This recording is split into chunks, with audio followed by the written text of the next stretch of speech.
Hi friends, இப்போ நம்ம சரகடி காசை பார்க்க போகிறோம். சரகடி காசையில் வந்துட்டு நம்ம ரோகிணி இருக்காங்களே, வரலாமா வர வேணாமா அப்படின்னு சொல்லிட்டு ஒவ்வொன்றா அப்படியே எட்டி பார்க்குறாங்க. என்னடா எட்டி பார்க்குற, கட்டெருமைக்கு பிறந்த கட்டெருமை அப்படிங்கிற மாதிரி ஆயிடுச்சு. அதுக்கப்புறம் போயிட்டு விஜயாட்ட பேசலான்னு சொல்லிட்டு உட்காந்து பேச போக, இல்லை ஆண்டி, என் பக்கத்தில் உள்ள நியாயத்தை புரிஞ்சுக்கோங்க ஆண்டி, நான் உங்கள் பையனுக்காக தான் இதெல்லாம் பண்ணேன் அப்படி இப்படின்னு சொல்ல, என் மூஞ்சிலே முடிக்காதடி போடின்னு சொல்லிட்டு கஜுக்கும் காண்டாமிரகமாக கடிச்சு விட்டாங்க.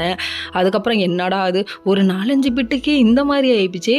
மொத்தமாக நம்மளை பற்றி தெரிஞ்சதுன்னா அவ்வளோதானா மாமா மர்க்கையா அந்த ரேஞ்சுக்கு போயிடுச்சுங்க. அதுக்கப்புறம் இவங்க வெளியே வர, அதுக்கப்புறம் நம்ம விஜயா இருக்காங்களே, ஒவ்வொன்றையும் பார்த்து செய்ய ஆரம்பிச்சிட்டாங்க. எதுக்கு இந்த ஒரு சின்ன விஷயத்துக்கே மனோஜ் ரோகிணியும் பிரித்து வைக்கணும்னு பிளான் பண்ணிட்டாங்க.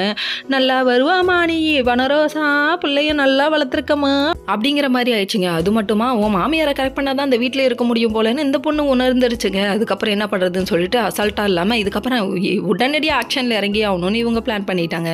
இன்னொரு பக்கம் நம்ம விஜயா, இவங்களை சேரவே விடக்கூடாது, கொஞ்ச நாளைக்கு வந்து பிரித்து வச்சாதான் இவங்களை பேசவே விடக்கூடாது, அப்போ தான் வந்து இவளுக்கு புத்தி வரும் அப்படின்னு சொல்லிட்டு பிளான் பண்ணுறாங்களாமா. யார் இருக்கிட்ட விஜயான்னா சும்மா கொக்கா அண்ணாத்தை தெரிக்கிதான் அந்த ரேஞ்சுக்கு போயிடுச்சுங்க. அதுக்கப்புறம் இவங்க வந்துட்டு சாப்பிட போனால் டைனிங் டேபிள் உட்காந்து சாப்பிடக்கூடாதுங்கிறாங்க, மனோஜ் கிட்ட பேசக்கூடாதுங்கிறாங்க.